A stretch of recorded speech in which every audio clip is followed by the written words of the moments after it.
Vocês não tem a NVI não, né? Aí? Tem? Vou colocar essa NVI aí, que também que ela é bem explicativa, viu? Glória a Deus. E aí, irmão, tudo bem? Cadê o Wallace? Está trabalhando? Está chegando muito tarde, né? Vamos conversar com ele para ele participar da ceia, né? Próximo mês. Esse mês é porque eu estive segunda-feira trabalhando até tarde. Terça-feira eu tive que viajar, voltei na quarta. E por isso que não deu certo, né? Mas vamos ler o texto bíblico. Nessa leitura diz assim: façam isso, compreendendo o tempo em que vivemos. Chegou a hora de vocês despertarem do sono, porque agora a nossa salvação está mais próxima do que quando cremos. Versículo 12. A noite está quase acabando, o dia se aproxima. Portanto, deixemos de lado as obras das trevas e revistamo-nos da armadura da luz. 13. Vivamos decentemente como a luz do dia, não em orgias, em bebedeiras, não em imoralidade sexual e devassidão, não em desavença e inveja. Glória a Deus. É diferente essa tradução, né? No texto da mais tradicional, né? Que é a nossa Almeida Corrigida, diz assim, ó. Vou ler novamente para não ficar, para ficar bem gravado na mente aí o texto. O versículo 11 diz: e isto digo conhecendo o tempo, que é já hora de despertarmos do sono, porque a nossa salvação está agora mais perto de nós do que quando aceitamos a fé. A noite é passada, o dia é chegado. Rejeitemos, pois, as obras das trevas e vistamo-nos das armas da luz. Andemos honestamente como de dia, não em glutonarias. Aqui já é diferente, né? Bebedice, glutonarias, orgias, bebedeiras, nem desonestidades, nem dissolução, nem contendas e inveja. Mas revestivos, faltou o 14, viu? Eu esqueci. Revestivos do Senhor Jesus Cristo, e não tenhais cuidado da carne em suas concupiscências, o desejo da carne, né? Revista de Cristo e não fique pensando em como satisfazer os desejos da carne. Amém, meus irmãos? Tudo bem com todos? Como diz o nosso irmão Islã? Glória a Deus. Esta noite temos lido essa porção bíblica, e que Deus nos conduza pela sua graça, pela sua compaixão, e que a palavra de Cristo possa trazer edificação, consolação, exortação para cada um de nós, porque nós somos necessitados de sermos exortados cada dia por Jesus. Feita a leitura do texto, nós vamos observar alguns verbos que detonam ações durante esses são 4 versos, né? O primeiro verbo é o verbo despertar. Depois vamos falar sobre a questão rejeitar. O verbo vestir-se, andar. E por último ele fala do revestimento, revestir-se. Glória a Deus. São verbos que detonam ações. Ações, no dizer do apóstolo, que são uma questão urgente. É urgente, né? Glória a Deus. E ele vai dizer: e isto digo conhecendo o tempo. Então, o capítulo 13 de Romanos, se você ler, ele está dividido em 3 sessões. Do versículo 1 até o verso de número 7, Paulo vai tratar da nossa ação com a nossa consciência em relação ao Estado, às autoridades, certo? É um assunto bem interessante, para alguns polêmico, né? Porque não é uma obediência cega. Tudo que o Estado determinar você vai fazer. Não é assim não. Não é assim que a banda toca, não. Certo? Em segundo lugar, Paulo vai tratar sobre a nossa questão da lei. A partir do versículo de número 8, Paulo diz uma coisa interessante aí, você pode até observar. No versículo 8 ele diz: a ninguém devais coisa alguma. Né? Ou seja, repensando nas minhas dívidas,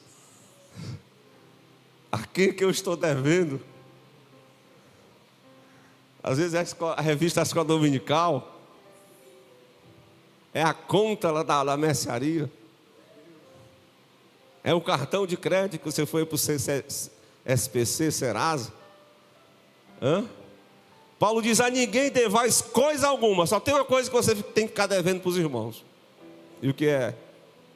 O amor. Então ele vai dizer que em relação ao amor, né? Se você pode associar, quando eu falar decálogo, você sabe o que é decálogo, né? O decálogo está dividido em, como a palavra está dizendo, 10 mandamentos, né? Não é assim? E me parece que do 1 até o 4 são mandamentos em relação a quem? A Deus. E do 6 em diante, ele vai catalogar essas expressões que estão aqui. Primeiro, o versículo de número 8, né, que eu falei: não adulterarás. Ele diz: quem ama aos outros cumpriu a lei. Então, quem ama ao próximo não adultera. Quem ama ao próximo não furta. Quem ama ao próximo não dá falso testemunho. Quem ama ao próximo não cobiça. Então, se tudo se resume em relação a Deus, amar a Deus, em relação ao próximo, numa só palavra, qual é? Amarás o teu próximo como a ti mesmo. Aí no 10 ele conclui sobre a nossa relação com a lei. O amor não faz mal ao próximo. Por isso que a gente tem que rever cada dia, Stephanie, os nossos conceitos, como você cantou. Os nossos conceitos. Para a gente não ficar falando, né, coisas erradas contra as pessoas. Precisamos melhorar cada dia. Portanto, cumprimento da lei é o amor. Paulo encerra essa segunda sessão e ele começa a terceira sessão no capítulo 13, o terceiro momento do capítulo 13, e agora ele vai tratar sobre uma questão moral. Mas ele associa essas ações em relação à vida moral concernente àquele assunto que até eu preguei no domingo passado, vocês se lembram. Usamos a expressão vinda, que significa, na própria palavra original, né, é a parousia, é um termo grego que está se relacionado à chegada iminente, a advento de Cristo. Então, Paulo vai falar sobre a questão por que a vinda? Por que a vinda de Cristo está próximo? Porque no decorrer dessa carta, você pode fazer aqui se você já tem uma leitura bíblica anual, né? Você está lendo, eu estou lendo agora o livro de Jó, mas eu preciso começar o Evangelho de Lucas. Mas você pode fazer uma leitura desses 16 capítulos de Romanos, que é um tratado teológico, um tratado bíblico, doutrinário, acerca da doutrina da salvação do crente. Irmãos, o que é a doutrina da salvação? A doutrina da salvação é você ter consciência de que nós somos salvos através da morte de Jesus, o Evangelho de Cristo. Então, eu quero basicamente ler o capítulo 8, só alguns versículos, para a gente. Eu sei que a doutrina da salvação, ela tem um pacote de N's, está incluído algumas doutrinas, né, que compõem, né, a salvação. Uma delas é a questão da situação espiritual do homem, né, que o homem está caído, sem Deus, sem Pai, sem salvação, e Cristo morre na cruz demonstrando amor pelo pecador. Então este homem E essa mulher começa a ouvir a palavra de Deus, ele se arrepende dos seus pecados, ele tem fé em Jesus Cristo. E o texto bastante conhecido dos irmãos, está lá no capítulo 10, eu falei 8, mas eu vou puxar aqui para o 10, de Romanos. Quando ele diz o seguinte, no versículo de número 9: se com a tua boca, presta atenção, se você confessar Jesus Cristo, no teu coração creres que Deus ressuscitou dentre os mortos, você vai ser o quê? Salvo. A salvação começa aqui, quando você se arrepende, quando você crê, quando você confessa o nome de Jesus. Aí ele diz mais, a saber, foi isso que eu li, né? Versículo 9, né? Se com a tua boca confessar o Senhor, no versículo 10, visto que com o coração se crê para a justiça, você é justificado pela fé, e com a boca se faz confissão para a salvação. Então o crente é salvo em Jesus, ele recebe perdão, ele recebe justificação, ele agora, de inimigo de Deus, ele passa a ser filiado, a se tornar filho de Deus por adoção. Amém? Glória a Deus. Você é adotado, você não é naturalmente, eu e você somos filho do pecado e filho da desobediência. Eu vou dizer mais aqui porque é pesado, né? Filho da ira. E estão termos que está na Bíblia. Então, mas enfim, o apóstolo vai mostrar que Cristo entrou, ele justificou o pecador, ele deu a nova natureza, ele nos concedeu o Espírito Santo, e nós agora vamos desenvolver uma santificação instantânea, no ato da aceitação, mas também uma santificação progressiva, onde cada dia você tem que aprender com Cristo, cada dia você tem que aprender com a palavra, você tem que mudar a sua maneira de ser, o seu estilo de vida, esse estilo de vida mundano, você tem que procurar o estilo de vida que Deus determinou da sua palavra para comigo e para com a sua vida, assim está escrito. Então, agora nós estamos aguardando o Senhor voltar, e quando Ele voltar, presta atenção, capítulo 8, versículo 30 de Romanos, aqui o apóstolo dá um resumão, para o resumão do plano da salvação. O que diz? Claro que essa doutrina aqui é uma doutrina que alguns tornam ela meia, se engancha, né? Essa semana eu estive conversando com um rapaz que ele é calvinista, mas a gente tem que saber uma coisa, que se o anjo do céu estava lá com Deus, lá na glória, e caiu, e Deus repreendeu ele, imagina nós estamos na terra sendo pecador, com a natureza do pecado ainda. Temos que vigiar e orar para não cair em tentação e permanecer firme com Cristo. Vamos ver o versículo 30? Aos que predestinou.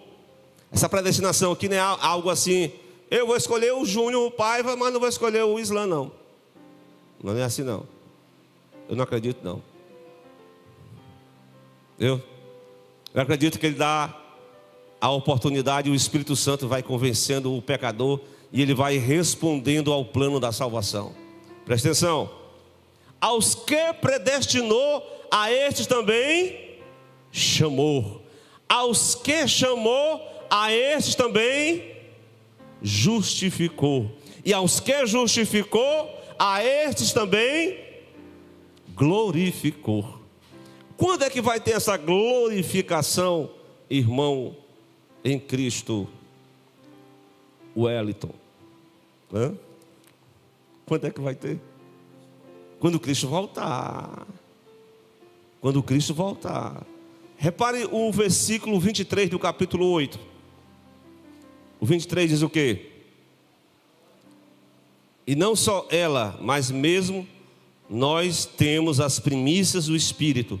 Também gememos em nós mesmos, esperando a adoção, a saber o quê? A redenção do nosso corpo. Aquela transformação do mortal para o imortal, do corruptível para o incorruptível, de uma esfera natural para uma nova dimensão espiritual, no corpo igual de Jesus. Seremos semelhantes a eles. Então, o apóstolo está, e eu posso citar outras referências no capítulo 8, acompanhe comigo, se você assim o fizer, o 17 e o 18, que ele vai explicar sobre essa glorificação, que é eu posso dizer assim, Islã, é o ápice final, é o estágio final do crente, para ele dizer assim: valeu a pena esperar, né? Aquela canção, né? Valeu a pena ser crente em Jesus, abdicar de algumas questões carnais, mas usufruir da essência espiritual, da vida com Deus aqui na terra e permanecer com Cristo no céu. O 17 vai dizer o seguinte: se nós somos filhos, logo nós somos agora o quê? Herdeiros, também herdeiros de Deus e co-herdeiros de Cristo. Se é certo que com Ele padecemos, olha aí, se você está padecendo com Ele, certamente com Ele sejamos glorificados. O 18, porque para mim eu tenho por certo que as aflições desse tempo presente não dão nem para comparar com a glória que em nós há de ser revelada. Quando é que vai acontecer isso, irmão? Eu falei no domingo, ninguém sabe. Não é verdade? Enquanto ele não chega, o apóstolo dá algumas recomendações sobre a nossa preparação, sobre como nós devemos nos comportar. E uma palavra que vai saltar aqui no texto, que é o capítulo 13, a partir do versículo 11. A primeira palavra que nós vamos observar, o Paulo vai dizer assim: louvado seja Deus. Isto digo conhecendo o tempo, que já é hora de quê? Despertarmos do sono. Louvado seja Deus. Despertarmos do sono. Eu me lembro nessa mensagem, eu falo sobre 4 tipos de sono. Sono da morte, como diz lá em Efésios: desperta tu que dormes, levanta-te dentre os mortos e Cristo te iluminará ou esclarecerá. Mas tem outro sono que o ser humano pode sofrer: o sono da religiosidade. A pessoa está assim bem acomodada, está fazendo aquela parte religiosa, mas Deus chamou a gente só para ser meros religiosos? Não. Deus, conforme a Bíblia, Ele nos chamou para que nós possamos viver uma vida de adoração profunda com Ele. Glória a Deus. E vocês podem reportar essa questão do sono de Jacó, quando ele dormiu lá, e Deus, ele estava dormindo e teve uma visão, um sonho, e ele viu os céus abertos, uma escada, e aí os anjos subindo e descendo, e ele disse: Deus está aqui. Então ele começou a fazer aquela pedra, ele fez um altar, ele derramou azeite, ele começou a invocar o nome do Deus do seu pai Isaac, do seu avô Abraão. Ele começou a ter uma vida de adoração. E assim o crente que está aguardando Jesus, ele não pode ficar dormindo no sono da religiosidade. Nós temos que voltar no nosso coração para orar ao Senhor, para adorar a Deus, para buscar a presença do Senhor. Outro sono que tem pegado muita gente é o sono daquele Jonas, que ele entrou no barco, vocês conhecem a história, foi só descendo, desceu a Jope, desceu ao cais do porto, desceu ao navio, desceu ao cais, ao porão, do porão desceu ao mar, do mar desceu até as entranhas do grande peixe. Não é assim? Mas antes de descer, ele estava dormindo e o homem disse: o que tu faz aqui, dormente? Levanta-te, invoca o teu Deus. Então isso fala para nós: tem alguém em nosso meio que Deus quer encaixar você com uma missão no corpo de Cristo, mas você está só dando tempo, você não quer se envolver muito, mas Deus chama a mim e a você para um envolvimento, um engajamento. Glória a Deus. É preciso ter um compromisso na missão do corpo de Cristo. Mas tem outro sono, presta atenção. O pastor estava pregando aquela pregação, talvez não seja aquela pregação, aquele irmão que diz: mexe com o outro aí, fala assim para o seu vizinho tal. Paulo estava só dando a mensagem, aí esticou a mensagem, o rapaz começou a ficar assim meio sonolento, né? Porque quando você não está acostumado a ler a Bíblia, irmão, pelo amor de Deus. Algum de vocês, quando leram a Bíblia, dormiram? Não me responda, pelo amor de Deus. Não me responda, não. Tá certo? Mas Eutico dormiu. Um sono profundo, e ele acabou caindo e caiu morto. Paulo interrompeu aquele culto e vamos orar pelo irmão Eutico. Então, aquele sono de Eutico, Leia, representa distrações. Quais são as distrações que tem acometido muito de nós para a gente negligenciar o nosso dedicação à palavra de Deus? É uma das armas mais... A gente, onde vai ver, é as pessoas inclinando a cabeça. Não é verdade? Isso aí é de novo, a pessoa mais experiente. A gente tem que ter uma disciplina, né? Mas a gente é viciado mesmo. Tem gente que é viciado mesmo. Não consegue ler um capítulo da Bíblia. Não consegue estudar nada. Não consegue ler nada. Só é vídeo. É o sono de Eutico. É hora de despertar desse sono, irmão. Eu preciso me despertar desse sono. Você vai dizer para você mesmo: eu preciso me despertar para que eu possa me dedicar mais à leitura da palavra, ao estudo da palavra, à comunhão da palavra, para que essa palavra possa trazer um despertamento na minha vida, possa trazer um avivamento na minha vida. Glória a Deus. Amém ou não amém? É amém, viu? Amém? Por que eu tenho que despertar? O texto dá a resposta. Quais são as respostas? Ele diz: já é hora de despertarmos do sono, porque essa salvação está mais perto de nós do que quando nós aceitamos. Lembra de que nós confessamos, nós cremos, confessamos com os nossos lábios, cremos no nosso coração, fomos justificados, fomos adotados, fomos santificados e estamos esperando a glorificação final com Cristo na glória, quando Jesus voltar. Mas enquanto Ele não voltar, é preciso despertar. Despertar é tomar a sério essa questão da salvação. Tem gente que briga com a salvação. Mas se você, o irmão, pode abrir aí Hebreus 2 e 3. Você vai ver uma exortação desse escritor falando para mim. O quê? Quem pode ler para mim?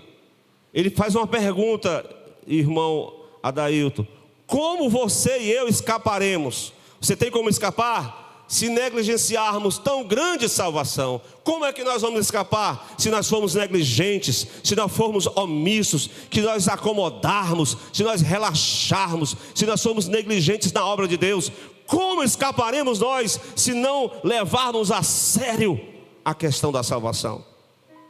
Glória a Deus. É um silêncio, mas esse silêncio é bom para você meditar, que você não pode brincar, que você não pode negligenciar, que você não pode se tornar a vida cristã apenas algo para aparecer negativo. O que Deus quer, muitas das vezes, não é o que nós fazemos. Deus quer o nosso coração. Deus quer o nosso coração. Deus quer toda a nossa vida. E Ele quer que nós nos despertemos enquanto, como disse Jesus, é dia. A noite vem quando ninguém pode mais trabalhar. Mas até aqui os irmãos entenderam? Amém? Vamos prosseguir? O capítulo 13, a partir do versículo de número 13 de qual livro que eu estou lendo? Romanos, versículo de número 12. Vai dizer aqui que a noite é passada. A noite é passada. Louvado seja Deus. Essa noite representa exatamente, né, a vida outrora em que você vivia sem Deus, sem paz, sem salvação, influenciado pela cultura moderna, influenciada por tantas coisas que influenciam as pessoas na atualidade. E o apóstolo vai dizer que a noite é passada, o dia é chegado. Glória a Deus. E o que mais? O versículo 12 diz que um outro princípio, uma outra palavra, um outro verbo que denota uma ação urgente é revestirmos. Acompanhe comigo. Ele está dizendo, rejeitemos, na verdade, é rejeitar. Rejeitemos, pois, as obras das trevas. Aqui está falando exatamente de situações que estão dominando o mundo atual. Meus irmãos, as obras das trevas. Que obras são essas? Se você for olhar, obra das trevas está relacionado com a questão da desobediência humana, né, do pecado, que estão dominando a maioria, e muitos crentes. Então, a recomendação para nós nesta noite é rejeitar. Nós temos que rejeitar. Nós não podemos fazer uma parceria. Está entendendo? Uma parceria. A questão é rejeitar aquilo que não agrada a Deus. Então, essa é uma palavra bíblica, porque Jesus está voltando. Jesus tem que despertar a igreja não pode ficar adormecida, a igreja não pode ficar, como diz lá em Tiago capítulo 4, versículo 4, acho que é assim que está escrito. Ele diz uma palavra bem pesada, ele chama adúlteros e adúlteras, né? Depois diz assim, é isso aí. Vocês não sabem que a amizade com este mundo de trevas, né? O mundo pecador, está dominado pelas trevas. Esse conluio, ele se torna uma inimizade com Deus. Se você quiser ser amigo do mundo, você vai ser inimigo de Deus. Mas se você quiser ser igual a Abraão, amigo de Deus, você tem que rejeitar as obras infrutuosas das trevas. Glória a Deus. Meus irmãos, seguindo avante, o apóstolo dá outra ação urgente diante da vinda do nosso Cristo Todo-Poderoso. Está no versículo 12. E aí vem aquela palavra, irmão. Se você rejeita, mas você tem que revestir-se. Parece assim, algo assim. O evangelho é interessante, né? Por exemplo, lembra daquela parábola que diz assim, e as irmãs que costuram aqui, mexer com as irmãs aqui. Você vai pegar uma roupa assim já bem usada, né? E você vai colocar um remendo novo. Jesus disse isso, não foi? Dá certo esse negócio? Misturar o velho com o novo? Não. Aí ele fala dos odres, né? Então está falando da nossa espiritualidade, né? Essa mistura, ela não combina. Por isso tem que ser uma nova criatura em Cristo. Tem que procurar viver rejeitando o pecado em nós. E depois ele diz terceira ação urgente, que nós nos vistamos das armas da luz.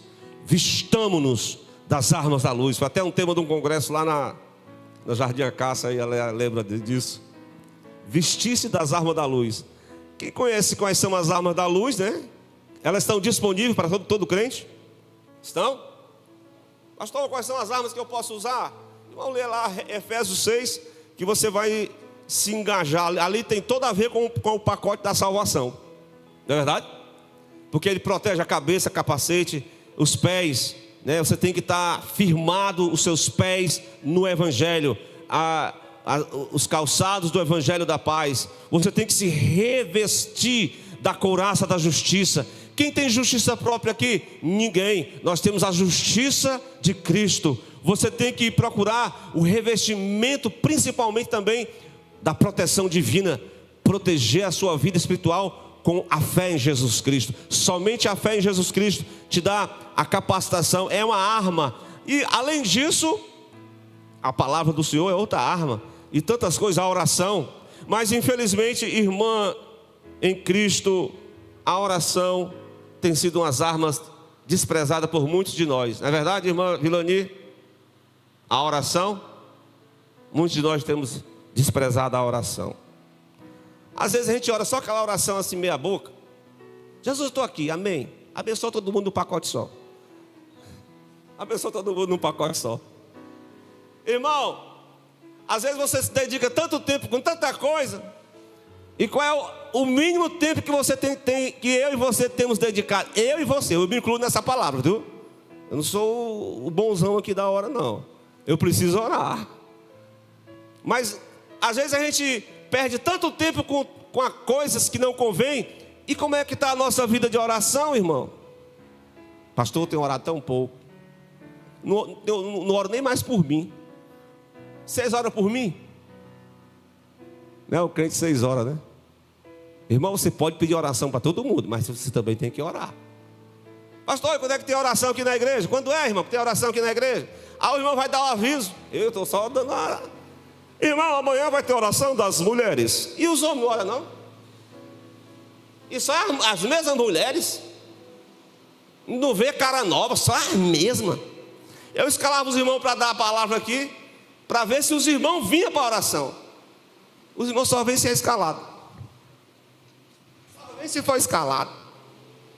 Será que dá para viver desse jeito, sem oração? Dá ou não dá? Dá nada, não. Tem que ter oração. É uma arma da luz. Se você começar a dedicar pelo menos uns 10 minutos. Oh, Jesus, bom. Aí Jesus disse lá no Getsemane, ele disse, você não pode se dedicar pelo menos 1 hora. Você não pode velar comigo, ô Senhor. 1 hora, eu não tenho muita palavra de oração, não. Lê um capítulo, vai lendo, cantando os hinos, mas não vai falando nada, vai só dando glória. Irmãos, isso é uma coisa boa para a gente fazer, viu? Por que Deus não faz muita coisa na nossa vida, na nossa igreja? Porque a gente está orando bem pouquinho. Precisamos orar mais, irmãos. Isso é um revestimento, são armas que Deus nos propôs. Além do jejum, é outra coisa muito boa, né? Mas enfim, eu quero dar sequência. Eu já tenho falado aqui sobre ações urgentes diante da vinda de Jesus, que eu preciso me despertar, que eu preciso rejeitar o pecado que habita na minha carne, que eu preciso me revestir das armas da luz. Mas no versículo 13, ele diz sobre o nosso andar. Louvado seja Deus. Andemos dignamente. Vamos lá? Andemos honestamente, como se fosse de dia. Aí ele cita alguns pecados, que é o desenfreamento da glutonaria, orgias, bebedeira. Na versão fala sobre impudícias, refere-se a atos entre sexuais ilícitos, impuros. Fala também de dissoluções, refere-se à luxúria, à libertinagem, à lascívia, e também a contenda, a briga, a discussão acalorada, inveja, ciúmes. Tudo esse pacote aqui que Paulo fala é do andar do cristão. Ele não pode andar nesse tipo de procedimento, porque Jesus está voltando, meus irmãos. Nós não podemos ficar apenas com a aparência. Nós precisamos andar na presença de Deus, como o Senhor falou para Abraão: anda na minha presença e seja perfeito. Abraão quis ajeitar o propósito de Deus, e Deus, não tem esse negócio, não está certo não. Anda na minha presença, glória a Deus. Andar em novidade de vida, andar com Cristo é uma renúncia, irmãos. O nosso andar com Deus exige de nós a renúncia. E por fim mesmo, para a gente concluir, glória a Deus, o versículo 14, irmão, você vai colocar aí, né? O versículo 14, não sei se você colocou na NVI. Ao invés de você andar desgovernado, desordenado, dominado pela lascívia, pela luxúria, dominado pelos prazeres dessa vida, aí Paulo dá uma quinta ação urgente. Nós falamos sobre revestir-se de armas, mas agora ele está falando de uma outra coisa. Revestivos do Senhor Jesus. O que é ser revestido do Senhor Jesus? Glória a Deus. Certamente isso tem a ver com a presença do Espírito Santo habitando em nosso coração. O Espírito Santo está aí? Amém? Está aqui? Amém? Você não sente direto não, mas ele, em alguma coisa que você sai do plano e diz: ei, não é por aqui não, vem comigo. O Espírito Santo fala ao nosso coração. Ele quer santificar a nossa vida. Ele quer adornar a igreja para o grande encontro com o noivo celestial. Ele quer tirar as mazelas, Ele quer tirar as corrupções, Ele quer tirar toda a hipocrisia do nosso meio. Ele quer revestir, meus amados irmãos, é exatamente um crescimento espiritual. É a busca do crescimento, é a busca da maturidade. Porque tem muita gente que não aguenta nada, né? Meu Deus do céu, qualquer coisa já está com raiva. Cadê o revestimento do Senhor Jesus? Irmão, se revestir de Cristo é uma ação urgente. Glória a Deus. Senhor, me capacita, Senhor, me dê sabedoria, Senhor, me transforma a minha maneira de ser, que eu possa ser uma nova criatura. Isso é se revestir de Cristo. Aí, quando você se reveste de Cristo, aí você vai ter uma grande dificuldade. Porque na sua naturalidade, o homem carnal, ele não consegue vencer a ele mesmo. Eu posso dar só um exemplo. Por exemplo, no capítulo 8, diz assim, a partir do versículo 5 de Romanos: os que são segundo a carne se inclinam para as coisas da carne, mas os que são segundo o Espírito, para as coisas do Espírito. Versículo 6: a inclinação da carne é o quê? É morte. E, que mais? A inclinação da carne é morte, mas não está sujeita. A inclinação da carne é inimizade, mas a inclinação do Espírito é vida e paz. Versículo 6. Versículo 7: porquanto a inclinação da carne é inimizade contra Deus, porque não é sujeita à lei de Deus, nem verdade ou pode ser. Portanto, versículo 8: os que estão na carne não podem agradar a Deus. Mas vós, porém, não estáis na carne, mas no Espírito, se é que o Espírito de Deus habita em vós. Mas se alguém não tem o Espírito de Cristo, esse tal não é dele. Glória a Deus. Então, o revestir do Senhor Jesus é exatamente a vida de Cristo, o caráter de Cristo sendo formatado em nossas vidas, cada dia, dia após dia, que o caráter de Cristo... mas algum irmão diz assim: eu nasci assim, ou você é assim. Ei, irmão, você não vai continuar a mesma coisa. Quando Cristo entra, Ele implanta o caráter dele, a vontade dele, o propósito dele, o reino dele, os princípios dele. Você não vive eu, Paulo diz, Cristo é que vive em mim. Você gostaria de pronunciar essa mensagem: não vivo eu, Cristo vive em mim. Isso é o revestir-se do Senhor Jesus Cristo, para não ter cuidado com a carne, com as suas cobiças, porque as cobiças fazem parte da nossa vida aqui. Nós não estamos isentos das cobiças. As cobiças são parte do velho homem, mas em nome de Jesus, que nós possamos se revestir de Cristo.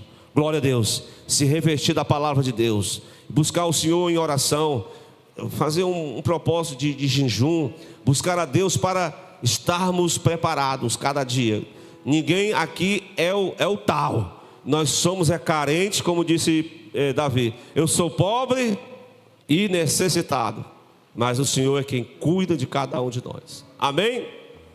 Que Deus em Cristo abençoe a igreja, que assim nós possamos galgar o crescimento na fé.